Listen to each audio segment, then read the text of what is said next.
You may remember them. They were the littlest people on the floor of the Democratic and Republican conventions, and they came to Washington last week to cover President Carter's inauguration. You can spot them anywhere.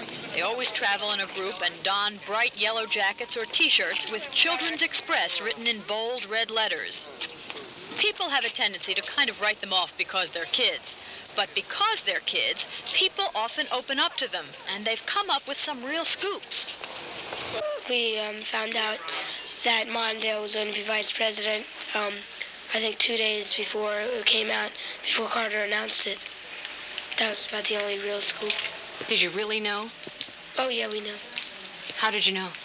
We had a source. Who was your source? The source did not want to have his or her name told to the public. During the inaugural events, they managed to get into everything. Here, they're waiting in line to get into the Mondale reception at the Pension Building. Very few reporters got close enough to the Mondales to ask questions, but they managed to make a presentation to him. They presented him with a book of letters from kids across the country. Children's Express had a contest. Children were asked to write to Jimmy Carter and let him know what he can do for kids. The winner, Jill Rayner, came to Washington as an Express reporter. That was her prize.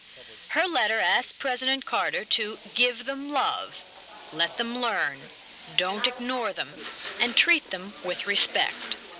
Although Amy hasn't had time to do many stories for them, she is officially their correspondent in the White House, and her picture appeared on the front of this month's Children's Express. While in Washington, the kids didn't miss a beat. They interviewed the cast from Kids Stuff, a group from Arkansas performing at the Chautauqua tent at Kennedy Center. Is being an actor fun? One reporter asked. When you like something that you do, it's mostly fun. They owned the White House under Nixon Ford. Maybe they'll just try to lease it now. But, they interviewed consumer advocate Ralph Nader. You said that the big companies owned the White House under Ford. Most of Carter's appointments a lot of them have something to do with IBM. I know a lot of them are financial advisors. Do you think that IBM will have lots of influence in the White House now? Well, maybe. Then it was off to interview Bob Woodward from the Washington Post. What reason did you have to believe that the big Watergate case was going on? It was pretty obvious that the militant campfire girls had not broken into the Democratic headquarters. And they interviewed Martha Keyes and Andy Jacobs, the first congresspeople, as the children put it, to be married to one another. Martha Keyes, Congresswoman from Kansas. Andy Jacobs, husband of Martha Keyes. When you vote on passing bills, do you vote the same way, or do you just do you just take your own ideas? We don't always see things the same way. And as we said, I think at the outset, we do disagree now and then on bills before the Congress, but we disagree more agreeably than any other two members of the Congress.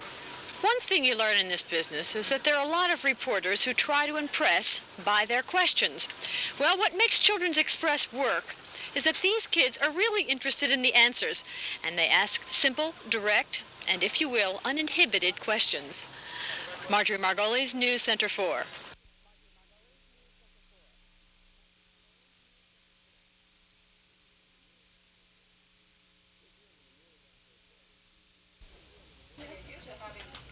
This room in the Mulebach Hotel is the staging area, headquarters, city room, if you will, of Children's Express, which just happens to be about the freshest journalism coming out of this convention.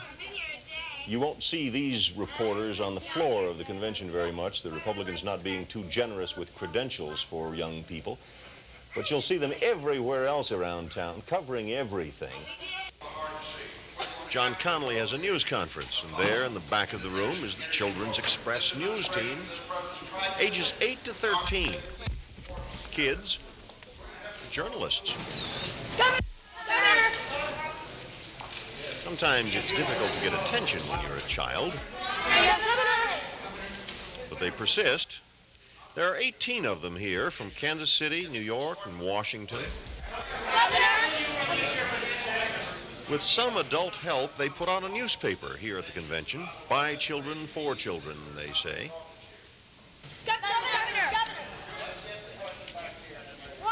change to a Republican?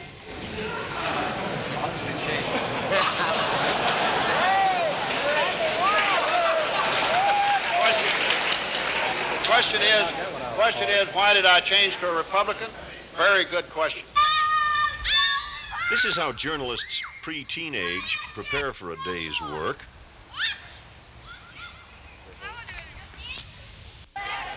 And this is how they do it.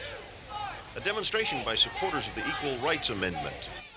Lehay Margolis covering it for Children's Express. You know, with women, do you think it would be right for women to play football with, as well as men, with men? I don't really see that as being the issue. One problem the children have is that in covering the story, they become a story. Who's photographing whom? Rockefeller is the Vice President of the United States.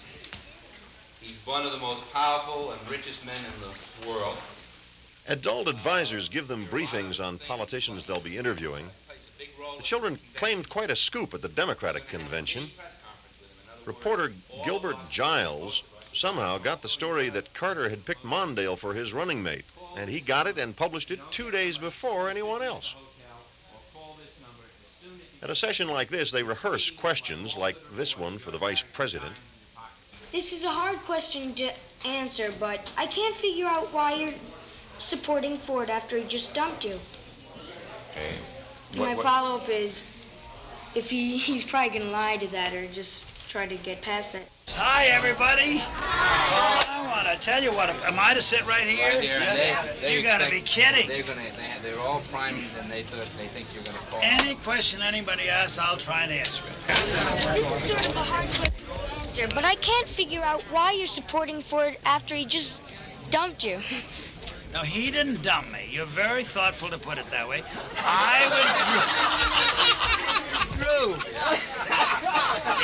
So, kids, do you like being reporters? I like interviewing, but I don't like thinking up the questions. The young people of Children's Express have had some legitimate scoops and many delightful insights.